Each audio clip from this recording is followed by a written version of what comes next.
ओम शांति। संगम युग ही नई दुनिया की नींव। आज 13वां विषय है आंख न जाने दिल पहचाने श्री कृष्ण राजकुमार क्यों। श्री कृष्ण राजकुमार क्यों।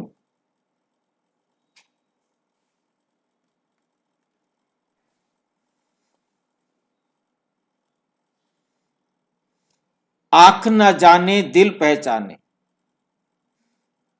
तो श्री कृष्ण राजकुमार क्यों बना भाई। कर्म इंद्रियों का राजा, संगम युग के 10 गूढ़ रहस्य।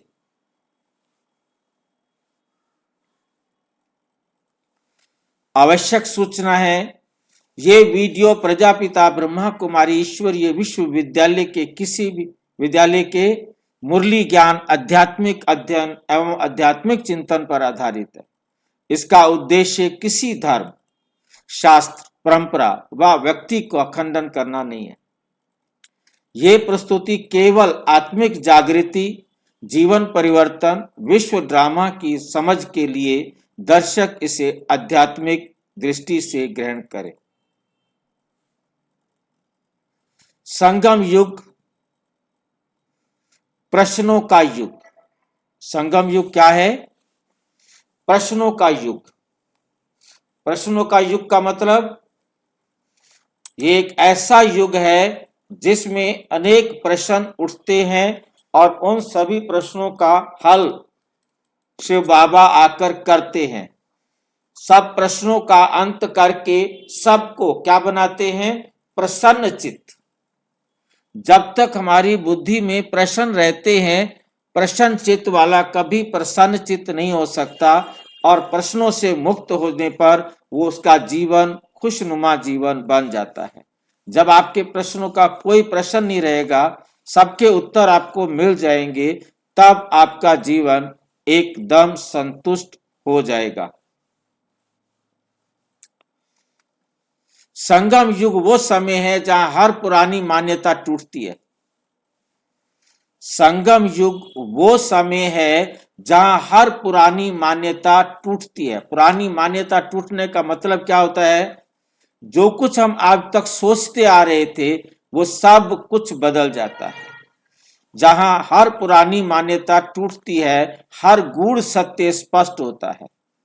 हर गूढ़ सत्य स्पष्ट होता है, मतलब क्योंकि परमात्मा आते हैं, हमारे सारे समस्याओं का, सारे प्रश्नों का उत्तर दे देते हैं, जिसके बाद हमारे पास कोई प्रश्न नहीं रहता जो हमें सोचना पड़े कि ये क्या करे, कैसे करे।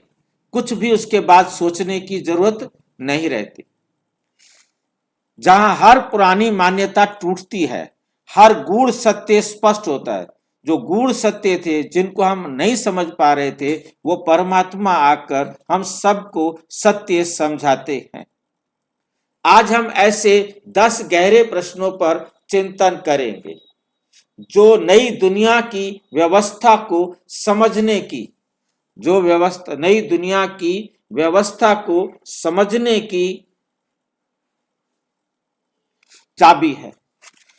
क्योंकि जब हम उन सारे प्रश्नों का उत्तर लेंगे, तभी हम नई व्यवस्था को समझ सकेंगे।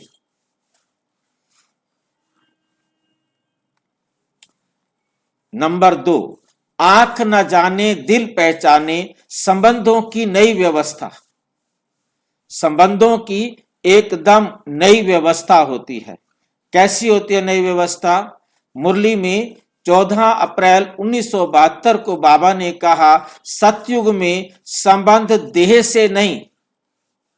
नोट करना है इस बात को, बहुत महत्वपूर्ण लाइन है ये। 14 अप्रैल 1972 की मुरली में, सतयुग में संबंध देह से नहीं संस्कारों से बनते हैं। देह से नहीं बनते, किससे बनते हैं? संस्कारों से बनते हैं।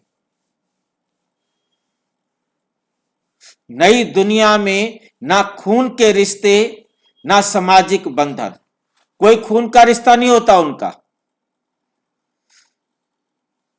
ये बात समझ में आई है? जब सतयुग में पहले दिन सारे उठ करके बाहर खड़े होंगे, उनका किसी का आपस में कोई खून का रिश्ता नहीं होगा, ना ही कोई सामाजिक बंधन होगा कि ये हमारे गांव का है, हमारे मोहल्ले का है, हमारी बिरादरी का है, हमारी जाति का है, कोई सामाजिक बंधन भी नहीं। सब एकदम एकदम फ्रेश। क्या बात है, सोचो जरा। सतयुग में जो भी आत्माएं उठ के आएंगी, उनको अपना नाम भी नहीं पता होगा, जाति भी नहीं पता होगी, गोत्र भी नहीं पता होगा, राशि भी नहीं पता होगी, कोई कुछ पता ही नहीं होगा उनको, उनका आपस में कोई रिश्ता नहीं होगा। दिखाई दे रहा है आपको? संबंध बनते हैं। संबंध कैसे बनते हैं? ये आत्मिक कंपन क्या होता है? क्योंकि हर आत्मा का अपना एक ऑरा है, उसके संकल्पों का, उसकी वृत्ति का और उसका कार्मिक अकाउंट का।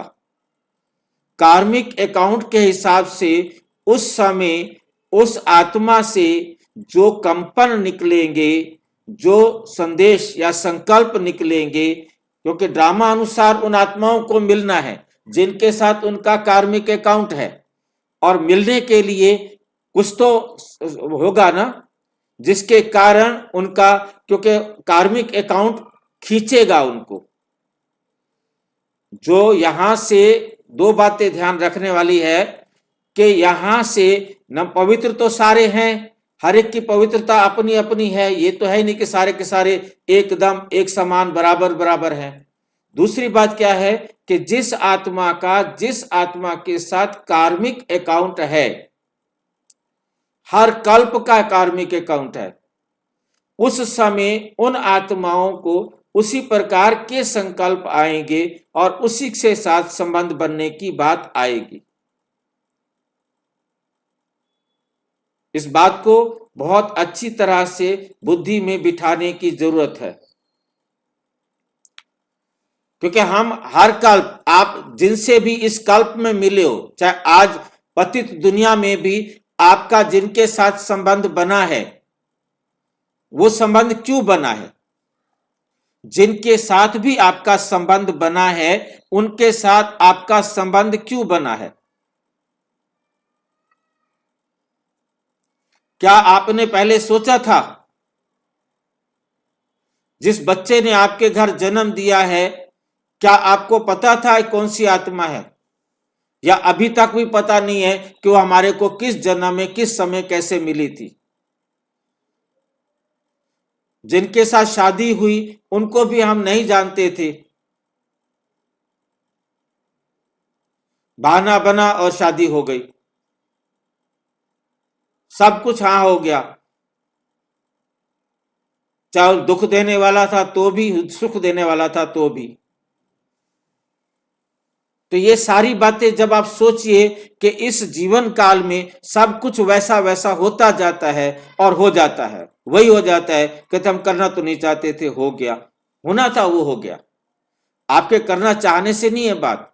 तो इसी प्रकार से कंपन, उनके जो शरीर से जो वाइब्रेशंस निकल रहे होंगे, कंपन निकल रहे होंगे, वो वाइब्रेशंस जो है आत्मिक वाइब्रेशन, वो उनको उसी प्रकार से एक दूसरे से सहयोग देने के लिए निमित्त बनेंगे।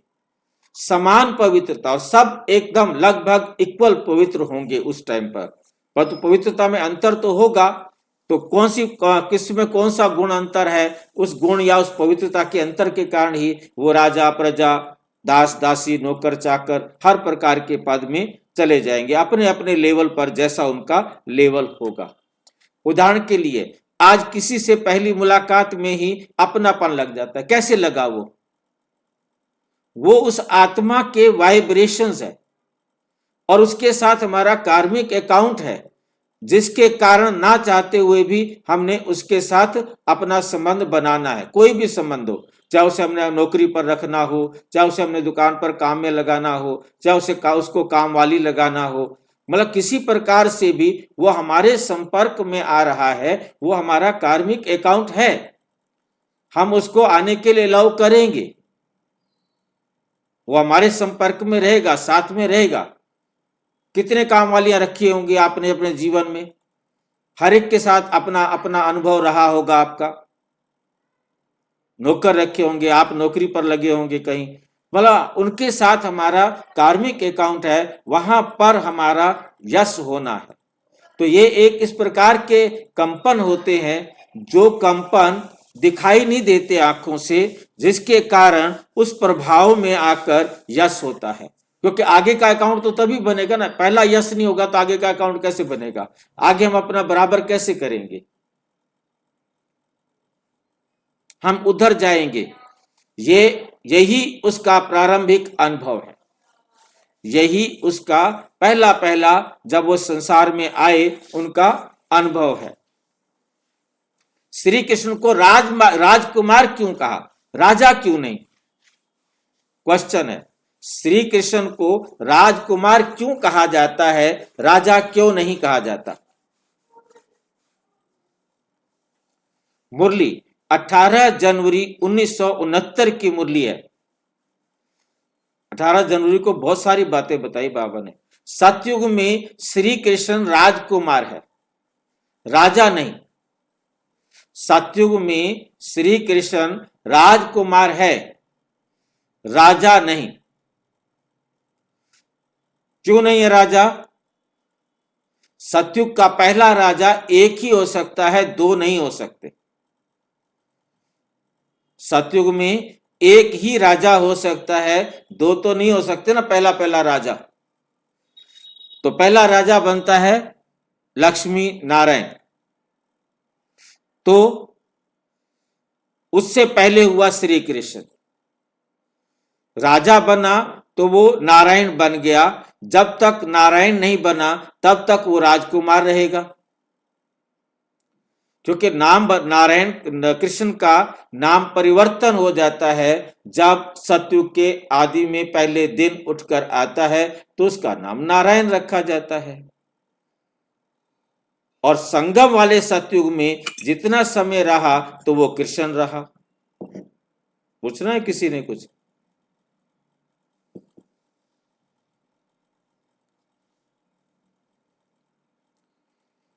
सतयुग में श्री कृष्ण राजकुमार है, राजा नहीं। क्यों? क्योंकि राज्य मेहनत से नहीं, प्राप्ति से मिलता है। राज्य पहले से स्थिर है, राज्य पहले से स्थिर है। राजकुमार स्वाभाविक उत्तराधिकारी है।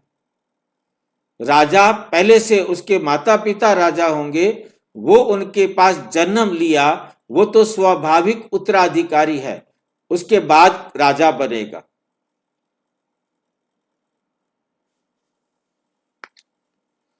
कर्म इंद्रियों का राजा, गूढ़ अर्थ।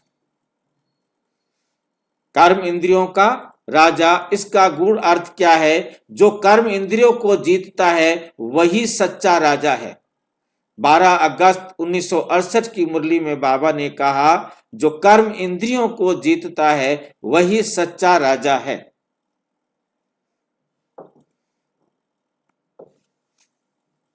अर्थात कर्म, लोभ, काम, क्रोध, लोभ, मोह, अहंकार, ये जो विकार हैं, इन पर विजय पाना ही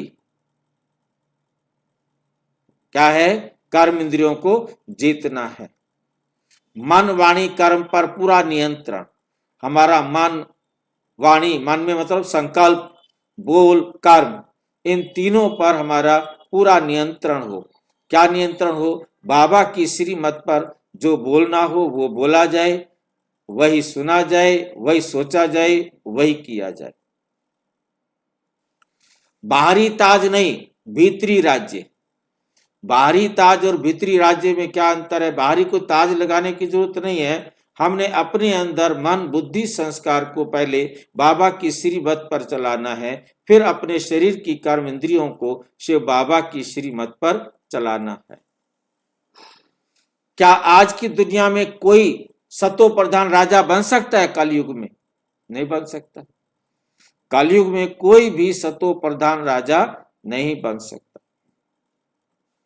मुरली, रावण राज्य में सतो प्रधानता संभव ही नहीं।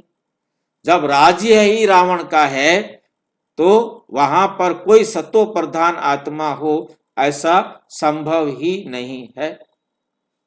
कारण रजो तमो प्रधान वातावरण, वातावरण जो है रजो प्रधान और तमो प्रधान है। ऐसे वातावरण में सतो प्रधान का होना असंभव।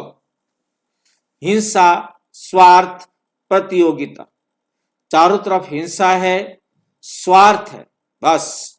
वैसे तो देह अर्थ है और देह के लिए, अपनी देह के लिए ही सारा दिन काम में लगे रहते हैं। प्रतियोगिता है, कंपटीशन है। इसलिए आज का राजा आत्मिक रूप से श्रेष्ठ नहीं हो सकता। आज का राजा आत्मिक रूप से श्रेष्ठ नहीं हो सकता। गीता का देह सहित देह के सब धर्म छोड़, देह छोड़ो, देह के सारे धर्म छोड़ो, संगम युग से संबंध। मुरली 25/11/65। गीता का ज्ञान संगम पर ही समझ में आता है, क्योंकि गीता में लिखा गया देह और देह के सब संबंधों को भूल मुझ एक बाप को याद करो। तो इस समय परमात्मा आकर हम सबको समझाते हैं, बच्चे तुम आत्मा हो, तुम ये देह नहीं हो। अपने को आत्मा समझो, देह और देह के सब संबंधों को भूल मुझे एक बाप को याद करो। ये संगम पर याद आता है। अर्थ जाति, धर्म, लिंग की पहचान छोड़ो। मतलब कौन हिंदू है, कौन मुस्लिम है, कौन सिख है, कौन ईसाई है, कौन किस धर्म का है, कौन किस लिंग का है, ये सारी पहचाने अपने जीवन से निकाल दो। बस मैं भी आत्मा, ये भी आत्मा, सब आत्मा आत्मा आत्मा आत्मा है। अपने को आत्मा समझो, क्योंकि अपने को आत्मा समझना ये बहुत बहुत जरूरी है। अनुभव करे जितना हो सकता है कि मैं आत्मा इस देह से न्यारी हूं, मैं आत्मा इस देह से न्यारी हूं। यह अभ्यास संगम युग की ट्रेनिंग है। यह अभ्यास संगम युग की ट्रेनिंग है। मैं आत्मा हूं, इस देह से अलग हूं। जितना ये पक्का अभ्यास होगा, उसी आधार पर हम सतयुग में देह में रहते हुए देह से अपने को न्यारा अनुभव कर सकेंगे। ये ट्रेनिंग है। परंतु इस ट्रेनिंग की जो प्रैक्टिस है वो जितनी अच्छी करेंगे तो सतयुग में जाने का चांस मिलेगा। इसके लिए हर समय जब भी मौका मिले अपने आप को स्मृति दिलाएं कि मैं इस देह से न्यारी आत्मा, मेरे से ही इस देह की वैल्यू है। मैं नहीं तो इस देह की कोई वैल्यू नहीं।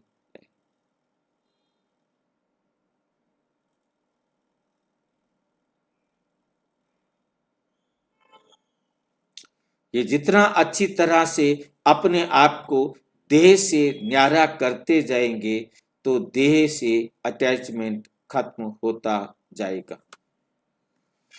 नंबर 7, नई दुनिया में भोजन, जीवन शैली और निर्णय ऑटोमेटिक कैसे? ऑटोमेटिक कैसे? नई दुनिया में भोजन, जीवन शैली और निर्णय, क्योंकि वहां पर आत्मा में संस्कार रिकॉर्डेड होते हैं। 5000 साल के हमारे अंदर जो संस्कार हैं वो रिकॉर्ड किए हुए हैं। हमने हर एक्ट अपने टाइम अनुसार, जो टाइम आएगा उस समय मुझे जो करना है मैं वहीं पहुंच जाऊंगा और वही करूंगा जो मेरे पाठ में लिखा हुआ है, जिसको हम कठपुतली कह सकते हैं कि हम ड्रामा में कठपुतली हैं। हम अपने उस रिकॉर्डेड पाठ के अनुसार चलते हैं और हमें ये भी पता नहीं होता कि हमारा पाठ क्या रिकॉर्ड किया हुआ है। ये भी बड़ी वंडरफुल बात है समझने वाली कि आत्मा के अंदर जो पार्ट रिकॉर्ड है वो भी आत्मा को मालूम नहीं है। और जो जो उस समय होना है उसी प्रकार से वही संस्कार बनेंगे, जागृत होंगे और वही जो है ना काम हो जाएगा। वो अच्छा हो या बुरा हो, होना ड्रामा अनुसार है। नई दुनिया में शरीर सत्व प्रधान, प्रकृति सहयोगी। शरीर जो है वो सत्व प्रधान होता है, प्रकृति जो है वो सहयोगी होती है। क्या खाना, कितना खाना, बुद्धि स्वतः निर्णय लेती है। उस समय बुद्धि में स्वयं निर्णय आता है क्या खाते हैं, खाना है और कितना खाना है। भूख नहीं है तो खाएंगे नहीं, डाइटिशियन वहां को बताने की होने की जरूरत नहीं है। आत्मा नया शरीर लेती है तो नाम रूप देश काल क्यों बदलते हैं।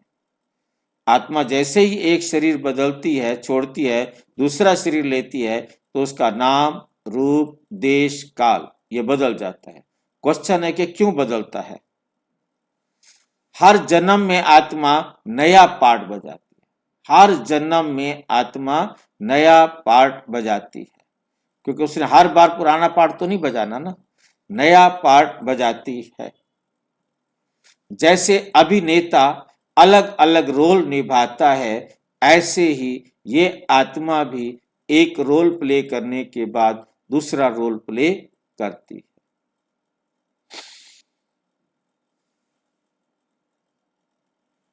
आत्मा वही रहती है, कॉस्ट्यूम बदलता है, ड्रेस बदल जाती है, भाषा बदल जाती है, रूप बदल जाता है।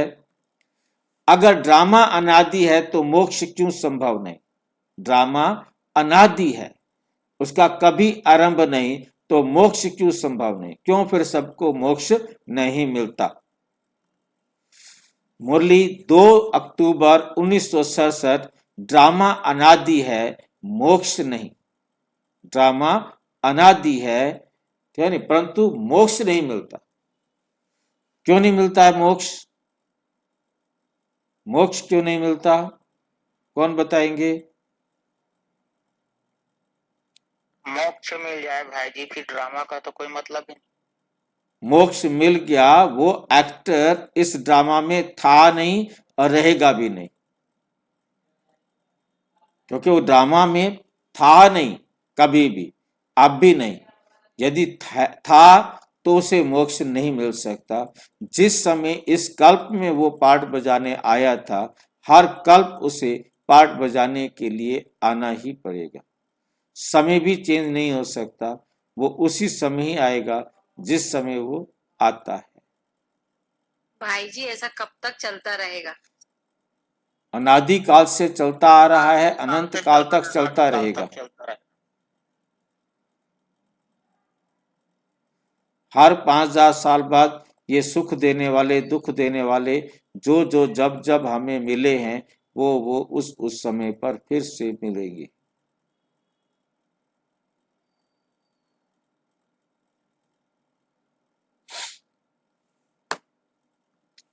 कारण आत्मा सदा पाठधारी, पाठधारी, पाठधारी का मतलब पाठधारी, पाठ बजाने वाली, जो उसका रोल है। आत्मा हमेशा एक एक्टर है, पाठ बजाने वाली है, और स्थायी विश्राम संभव नहीं। कोई परमानेंट विश्राम कर ले वो हो नहीं सकता।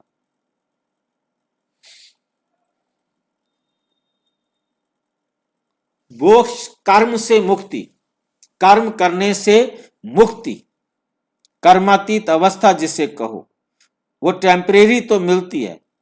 जितना समय परम धाम में रहे, कम से कम 1 साल परम धाम में रहना जरूरी है, नहीं तो ज्यादा से ज्यादा 4999 साल परम धाम में रहेगा और उसके बाद फिर आ जाएगा।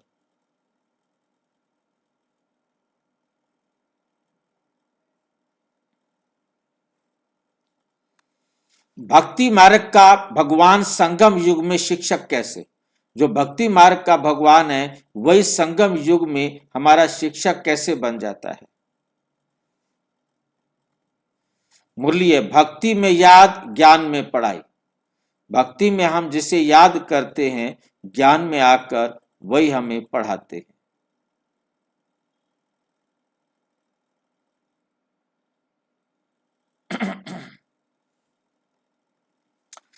भक्ति पुकार, भक्ति में सभी पुकारे, हे भगवान आओ, हे प्रभु आओ, दर्शन दो।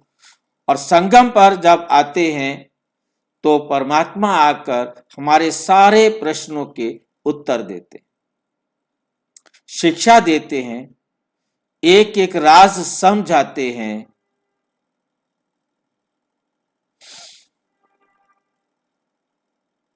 इसलिए भगवान टीचर बनते हैं। भगवान आकर हमें पढ़ाते हैं, समझ देते हैं, टीचर बनते हैं। बाप, टीचर, सतगुरु तीनों रूपों का व्यवहारिक अर्थ। बाप, टीचर, सतगुरु तीनों रूपों का व्यवहारिक अर्थ। 18 जनवरी 1969 बाबा कहते मैं बाप भी हूं, टीचर भी हूं और सतगुरु भी हूं। बाप के रूप में मैं अपनी विरासत देता हूं, वर्षा देता हूं, अधिकार देता हूं। टीचर के रूप में समझ, ज्ञान का तीसरा नेत्र देता हूं। और सतगुरु के रूप में मंजिल तक ले जाना, परम धाम ले जाना। सब आत्माओं को इस रूप में मंजिल रास्ता दिखाता हूं। निष्कर्ष, संगम युग उत्तरों का युग, इसको प्रश्नों का युग भी कहेंगे, उत्तरों का युग भी कहेंगे। जब संगम युग शुरुआत होती है तो प्रश्नों का युग होता है। सभी अनेक प्रकार के प्रश्न पूछते हैं, जितना समझ है उतना देने का प्रयास करेंगे।